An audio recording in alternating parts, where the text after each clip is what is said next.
The morning started like any other on Kepler 44 to be. Dr. Kim Haeon-soo walked through the bustling colony center. Watching children play between the massive crystalline formations that made this planet so valuable, the orange light from the red, dwarf sun painted everything in warm hues, making the alien world feel almost like home. "Good morning," Administrator Kim called out Park Min-young, a geologist who had arrived with her family just 6 months ago. Her twin boys were chasing each other around the crystal gardens, their laughter echoing off the translucent structures. "Morning, Min-young. How's the new extraction site looking?" Hyunsu asked, genuinely interested. These crystals weren't just beautiful. They were the most efficient energy conductors humanity had ever discovered. The colony's success meant better technology for Earth and all human settlements. Incredible yield this week. "We're ahead of schedule," she replied, her eyes bright with excitement. "At this rate, we'll have enough to power 3 Earth cities for a year." Hyensu smiled. 3 years ago, when he'd first accepted the position as colony administrator, Kel 442b had been nothing but barren rock and untapped potential. It was home to 3,000 people living their dreams among the stars. Engineers, scientists, farmers, teachers all building something beautiful together. The colony stretched across a valley between 2 mountain ranges, its white buildings blending seamlessly with the natural crystal formations. Solar collectors gleamed on every rooftop, while the main processing facility hummed with activity in the distance. Children attended school in the morning, adults worked the mines and labs, and evenings were spent in the community center sharing stories and planning for the future. "Sir, you need to see this," came an urgent voice from behind him. Communications Officer Lee Dobbin was running toward him, her face pale with worry. "We've got a problem in the comm center." Hyensu followed her quickly through the corridors. Of the administrative building, Communication Center was the colony's lifeline to Earth and other human settlements. Inside, multiple screens showed star charts and communication frequencies, but one display was flashing red warnings. "What am I looking at?" he asked.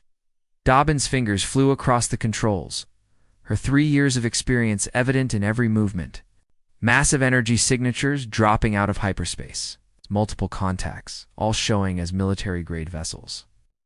She looked up at him, fear creeping into her voice. "We're picking up 47 ships, all armed to the teeth." Hyensu felt. His blood turned to ice. Through the observation deck's thick windows, he could see the ships materializing in the orange sky like dark storm clouds. They were massive, angular vessels that seemed to absorb light rather than reflect it. The Vorthok Empire had found them. "How long do we have?" he asked, his mind racing through emergency protocols. "They're already in atmospheric entry. Maybe 20 minutes before they reach us," Dobbin replied, her voice barely above a whisper. The Vorthok were legendary throughout human space for all the wrong reasons. They conquered worlds not for resources or territory, but for the simple pleasure of domination. Every human colony they'd encountered had been wiped out completely, leaving nothing but scorched earth and silence. "Send out the distress signal on all frequencies," Hyensu ordered, grabbing the emergency communication device. "Tell them we're a peaceful mining operation. We have families here, children. Maybe they'll listen to reason." Dobbin's hand shook as she activated the emergency broadcast. "This is Kepler 44 to be colony to any Vorthok vessels. We are a peaceful mining settlement with non-combatant civilians. We request safe passage for our families and children." The response came faster than either of them expected. Brilliant beams of green plasma fire streaked down from the sky, and the main processing facility, the heart of their operation, simply vanished in a ball of superheated gas.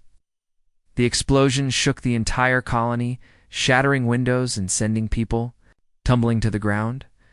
"They're not listening," Dobbin whispered, tears streaming down her face as she watched the destruction on the monitoring screens. Hyensu's throat felt tight, but he knew what he had to do. Grabbing the colony-wide intercom, he forced his voice to remain steady. "All residents, this is Administrator Kim. Proceed immediately to the underground mining tunnels. Take only essential supplies and move quickly." This is not a drill. Through the windows, he could see people running in all directions. Parents carried children. Elderly colonists were helped by neighbors. The organized evacuation drills they'd practiced monthly were finally being put to use.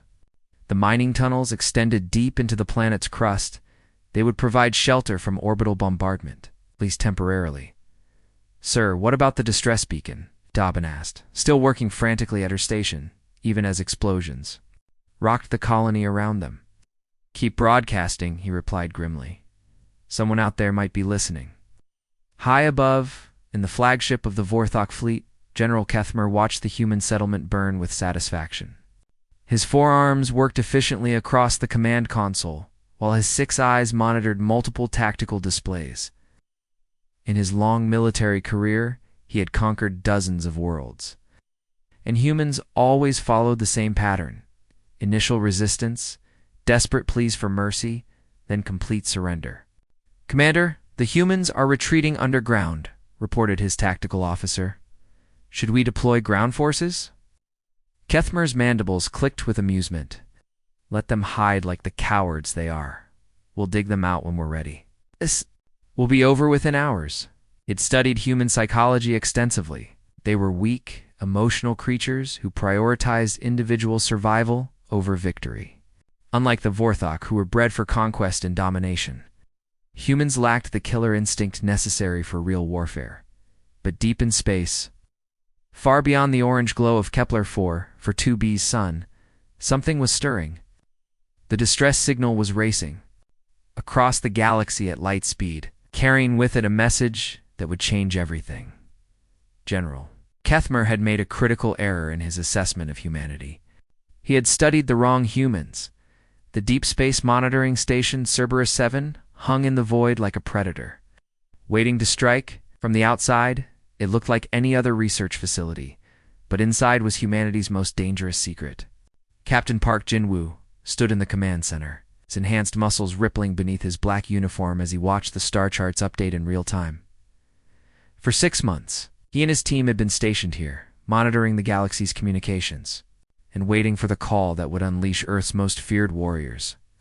The orbital drop shock troopers weren't just soldiers. They were humanity's answer to every alien species that thought humans were weak. "Captain, incoming priority transmission," called out Sergeant Choi Min-ho from his monitoring station. The cybernetic implant covering his left eye glowed blue as it processed massive amounts of data simultaneously. Min-ho had lost the eye in a battle against Zephyrian pirates 3 years ago, and the replacement made him even more deadly than before. "What do we have?" Skinwoo asked, moving to the central holographic display that showed the entire sector in 3-dimensional detail. "Distress. Signal from Kepler-4 to B. Mining colony under attack by Vorthok forces."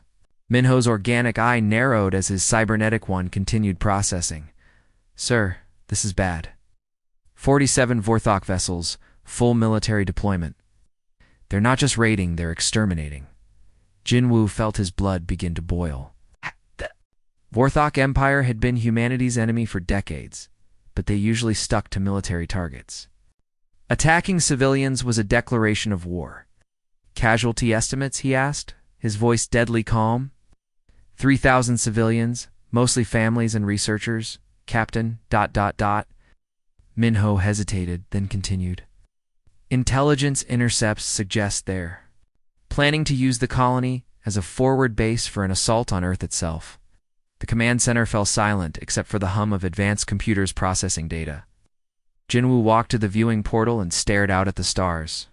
Somewhere out there, human children were crying for help while alien monsters destroyed everything they held dear. "Sir, should I alert Earth Command?" asked Communications Officer Kim Hae-won, her fingers hovering over the secure transmission. "Controls." "No," Jinwoo replied firmly. "By the time Earth Command mobilizes a fleet, those civilians will be dead. We handled this ourselves." He turned to face his team. These weren't ordinary soldiers. They were the product of humanity's most advanced military program. Genetically enhanced from birth, trained in combat from childhood, and equipped with technology that made them nearly unstoppable. Each ODST trooper was worth 100 regular soldiers. "Minho, what's the Vorthok ground deployment looking like?" he asked. The sergeant's cybernetic eye flashed as it analyzed the tactical data. approximately 2,000 Vorthok soldiers spread across the planet's surface. They're using standard occupation tactics, secure the population centers, establish communication networks, and eliminate resistance. Ginwu nodded grimly.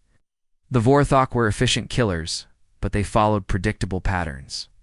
That would be their downfall. Lieutenant Song Yuzhen, he called out. What's our ordnance situation? Song Yuzhen looked up from her weapons console, her scarred face breaking into a dangerous smile.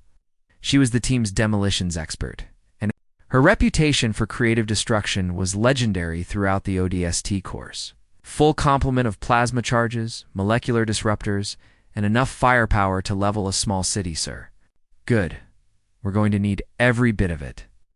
Gunwu activated the ship-wide communication system. All ODST personnel, this is Captain Park. We have a priority rescue mission.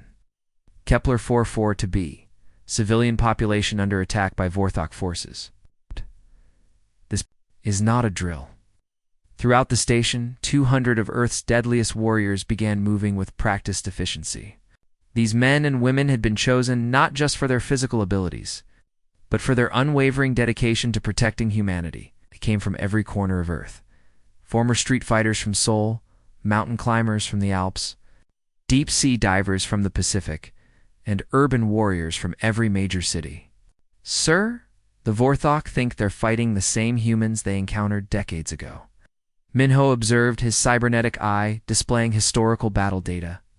Their tactical databases are completely outdated. Jinwoo's smile was cold as winter. They're about to learn how much we've evolved.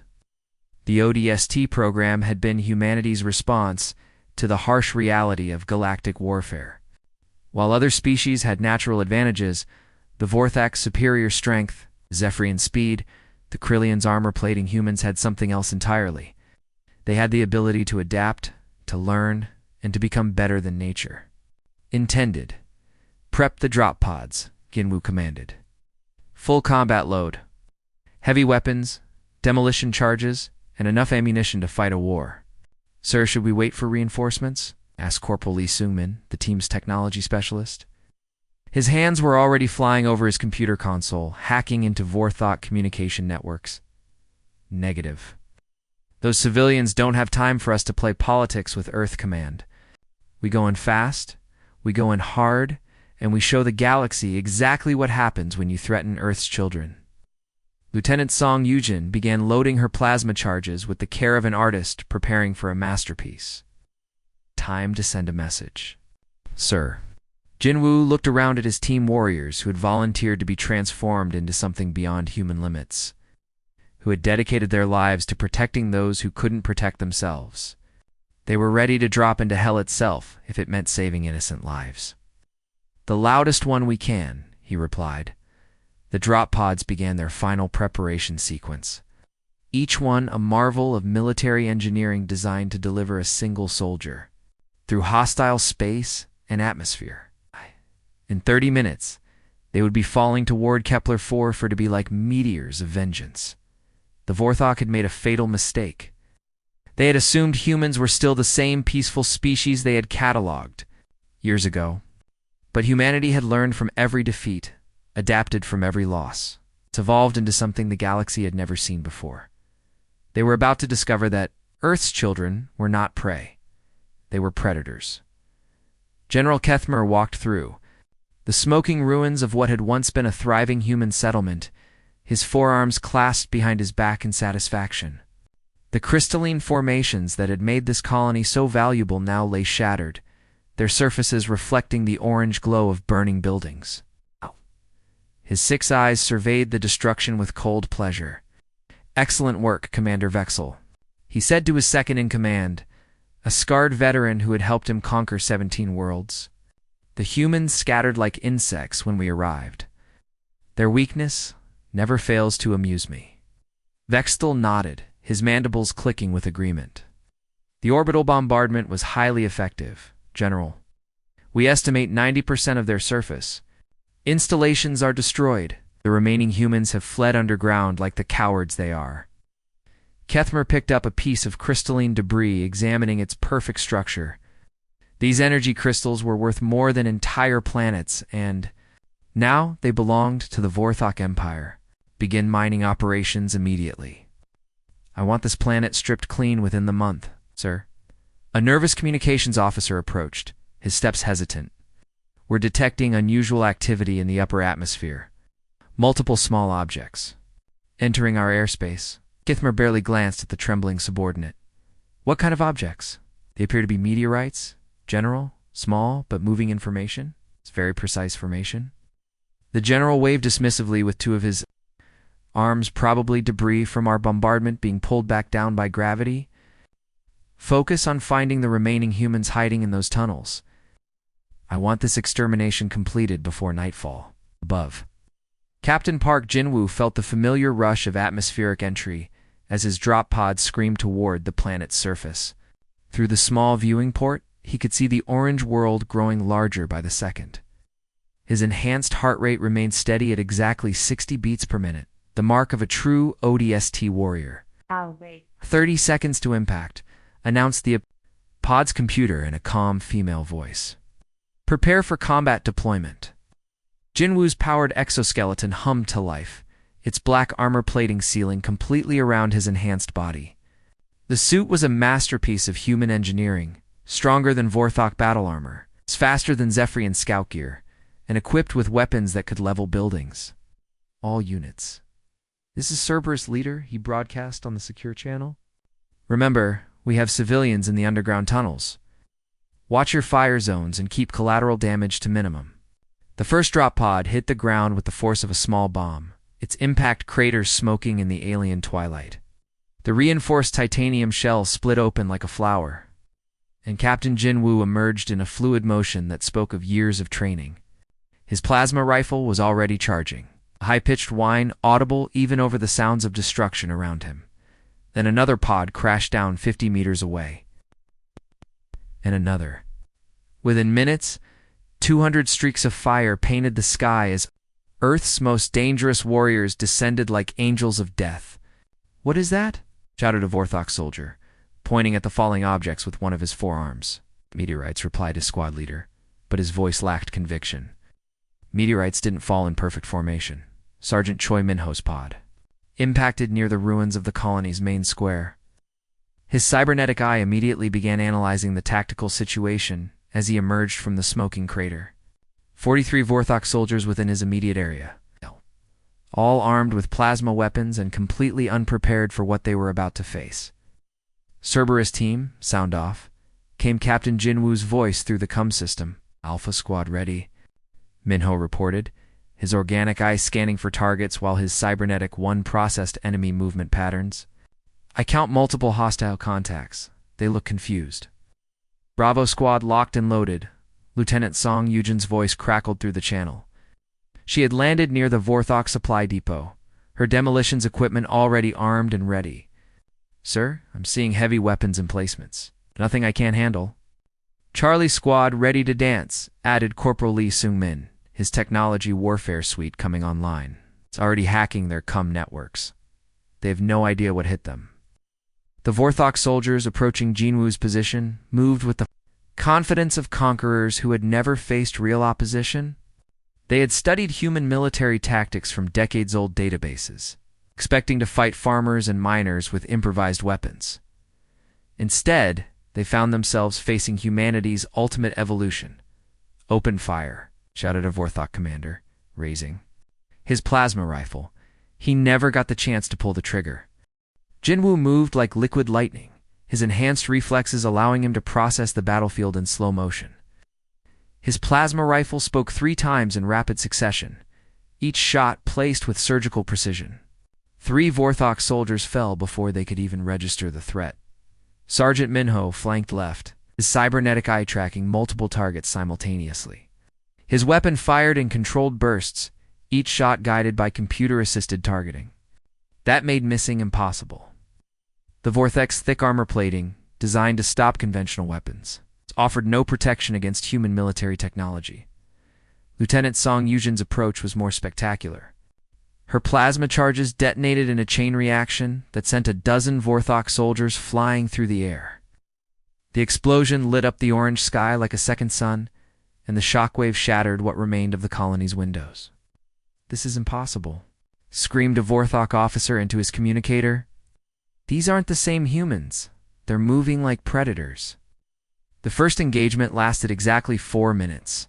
When the smoke cleared and the plasma fire faded, 37 Vorthok soldiers lay dead in the ruins of the colony. Not a single human had been scratched, Sir Minho reported, his cybernetic eye glowing as it processed incoming data. "Just received a transmission from the colony's underground tunnels.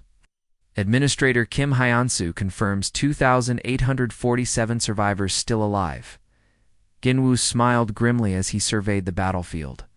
The Vorthok had expected to fight the same peaceful humans they had catalogued years ago. Instead, they had awakened something far more dangerous. Earth's children had evolved, and they were here to collect a debt. "Good," he replied, his voice carrying the promise of violence to come. "Now let's make sure they stay that way." In the distance, General Kethmer watched the battle through his command ship's sensors, his 6 eyes wide with disbelief. Those weren't meteorites falling from the sky, they were warriors. General Kethmer stood on the bridge of his flagship, watching his perfect conquest turn into a nightmare. The holographic display showed red warning lights blinking across the entire planet's surface. In 30 years of military service, he had never seen anything like this. "Sir, we've lost contact with Forward Base 7, reported his aide, Lieutenant Zarkoth, his voice trembling with fear. "Their last transmission was just screaming." "And Base 12 is reporting massive casualties," added Communications Officer Vexandra, her forearms working frantically across multiple control panels. "They're saying the humans are moving like ghosts, sir. They attack from nowhere and disappear before we can respond." Kethmer's 6 eyes narrowed as he studied the tactical display. His forces had been spread across the planet to ensure complete control, but now that spreading looked like a fatal mistake.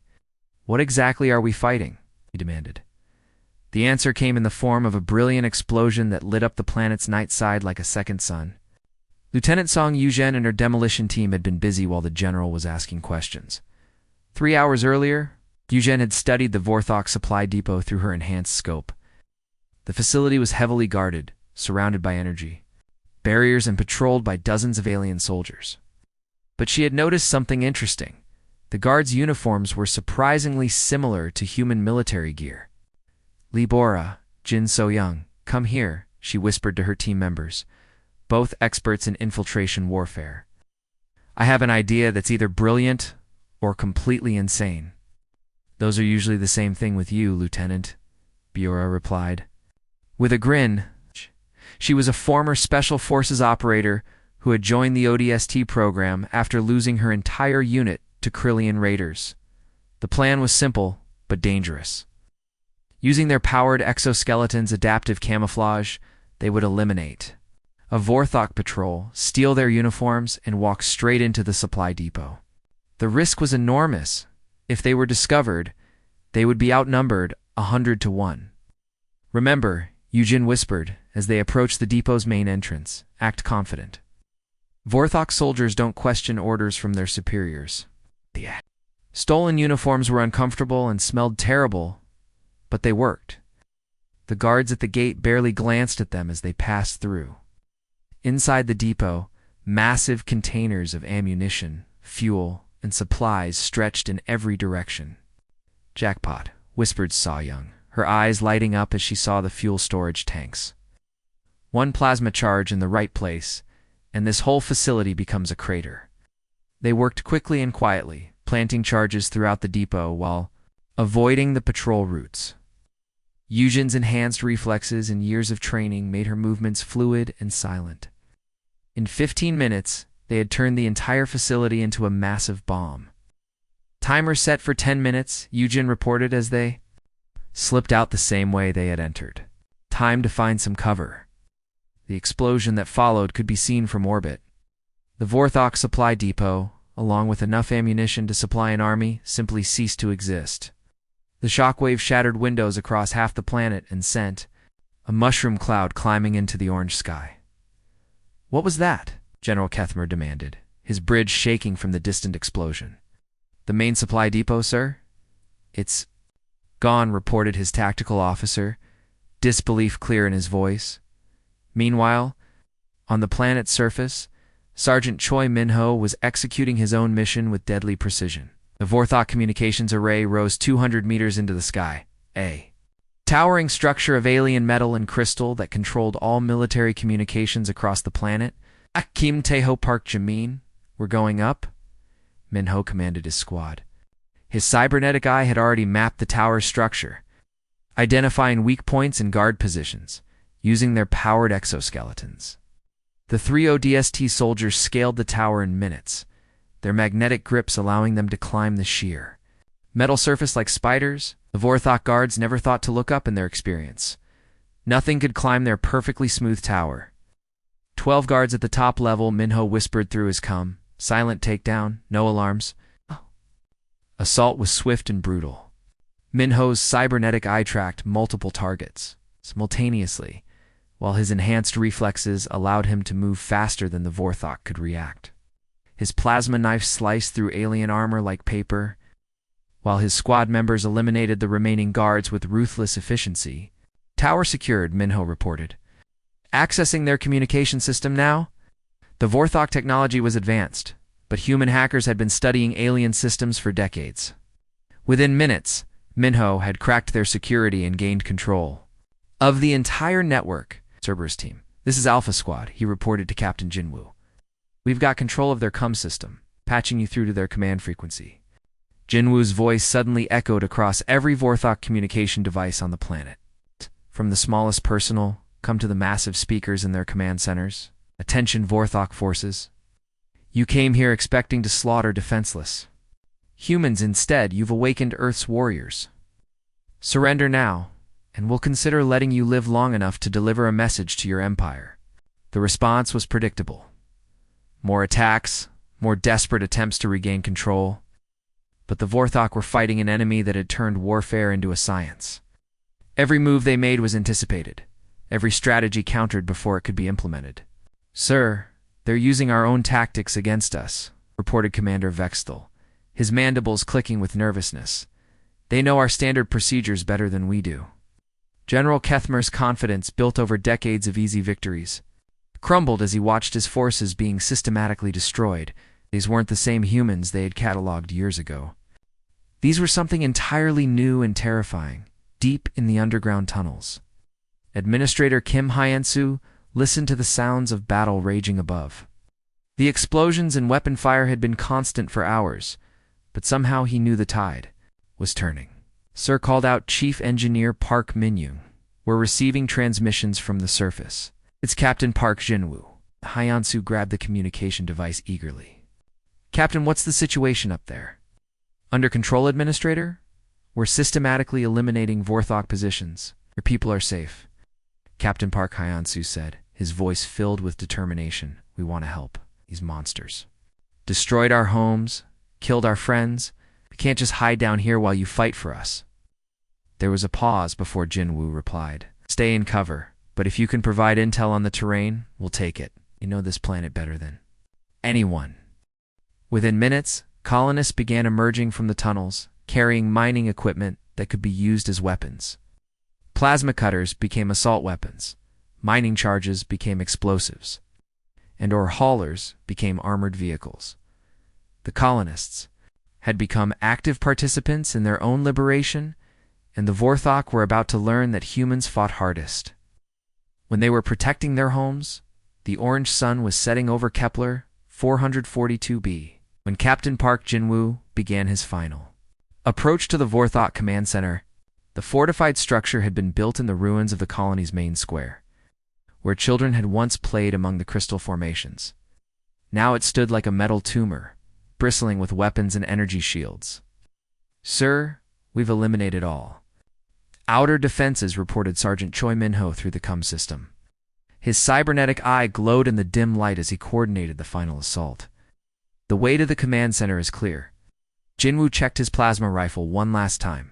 The weapon had served him well through dozens of battles, but this fight would be different. This was personal. All units, maintain perimeter, he commanded.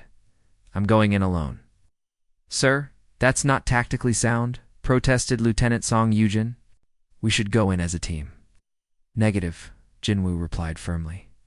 The general wants a fight. I'm going to give him one he'll never forget.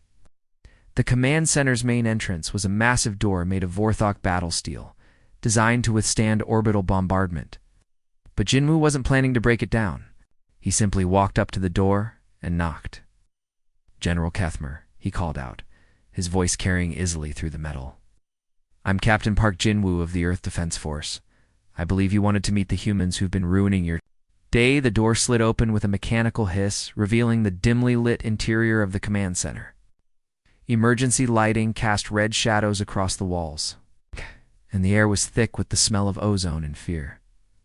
General Kethmer stood in the center of the room, Kakea's forearms spread wide, and his 6 eyes blazing with fury. His once pristine uniform was torn and stained, and his mandibles clicked constantly with nervous energy. Around him, the remaining Vorthok officers huddled behind overturned tables and makeshift barriers. So you're the one who's been causing all this trouble, Kethmer snarled, his voice like grinding metal. It's one human against the might of the Vorthok Empire. You're either very brave or very stupid. Jinwoo stepped into the room, his black armor gleaming in the red light. Why not both? Cannot defeat the entire Vorthok Empire, Kethmer continued, raising his plasma rifle. Even if you kill me, 10 more fleets will come. 100 more. We will turn your precious Earth into a burning wasteland. Jinwoo smiled coldly. We don't need to defeat your empire, General. We just need to send them a message. The fight that followed was brief, but brutal. Kethmer was a veteran of a dozen wars, his reflexes honed by decades of combat. But Jinwoo was something the galaxy had never seen before, a human enhanced beyond natural limits. Trained from childhood to be the ultimate warrior, the general's first shot missed by inches, the plasma bolt searing the air where Jinwoo's head had been.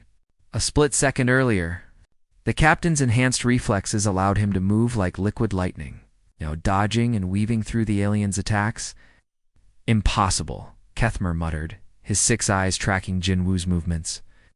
You're moving faster than my targeting system can follow.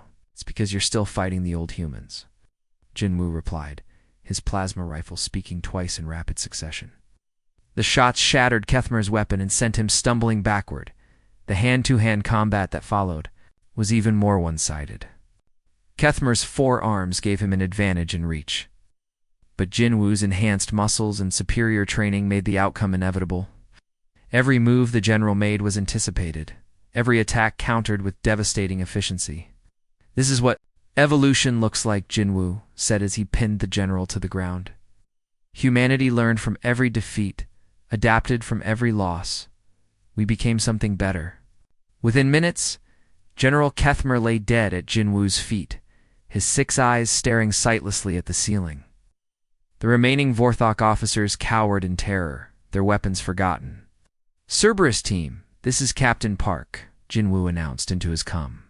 Primary objective complete. Begin broadcasting protocol. Lieutenant Song Yujin's voice crackled through the speaker. Roger that, sir. Activating the communication array now. Miles away. Yujin worked frantically at the captured Vorthok transmission. Equipment. Her demolitions expertise had given her an understanding of alien technology that proved invaluable. Broadcasting on all frequencies, she reported. The entire galaxy is about to get a very clear message. The footage that went out across the Vorthok communication network was devastating. It showed Earth's warriors systematically dismantling a force that had been considered unstoppable. The galaxy watched in stunned silence as 200 human soldiers defeated an army of 2,000 Vorthok warriors. But the most powerful part of the broadcast wasn't the battle footage. It was Jinwoo's final message, delivered standing over General Kethmer's body. This is Captain Park Jinwoo of the Earth Defense Force, he said, looking directly into the camera. To every alien species watching this broadcast, understand. This humanity's children are scattered across the galaxy and they are all under Earth's protection. We're not the same peaceful species you cataloged decades ago. We have evolved. We have adapted. We have become something you should fear. Paused, letting the words sink in. Touch one human colony, threaten one human child, and Earth's warriors will fall from the sky like thunder. We will find you. We will stop you. And we will make sure the galaxy remembers what happens when you threaten our family." The broadcast ended with images of the ODST soldiers helping colonists rebuild their shattered homes, showing that humanity's strength was matched only by their compassion for their own people, as the ODST team prepared to leave Kepler-4 for 2B. Administrator Kim. Hyensu approached Captain Jinwoo near the landing zone. The older man's eyes were filled with gratitude, and something else, a new understanding of what humanity had become. "How can we ever thank you?" Hyensu asked. "By rebuilding," Jinwoo replied, gesturing toward the colonists who were already clearing debris and salvaging equipment. "By showing the galaxy that humans don't break, we bend, we adapt, and we survive. Make this place stronger than it was before, and if they come back," Hyensu asked. Jinwoo smiled grimly. "They won't. But if they do, we'll be ready." The dropships lifted off in formation, carrying Earth's warriors back to the stars. But across the galaxy, alien species were receiving the broadcast and understanding. For the first time that humanity was not prey. They were the ultimate predators, and they protected their own. In the depths of space, other alien empires watched the footage with growing unease. The Zephyrian Council called an emergency session. The Krillian war machine began reassessing their expansion plans. And in the darkest corners of the galaxy, species that had considered humans easy targets suddenly found other prey to hunt. The message had been delivered, and it was crystal clear. Earth's children were no longer alone in the darkness. Their guardians were watching, waiting, and ready to rain down vengeance from the heavens. Humanity had evolved, and the galaxy would never be the same. The E under Retriclod can make mistakes. Please double-check responses.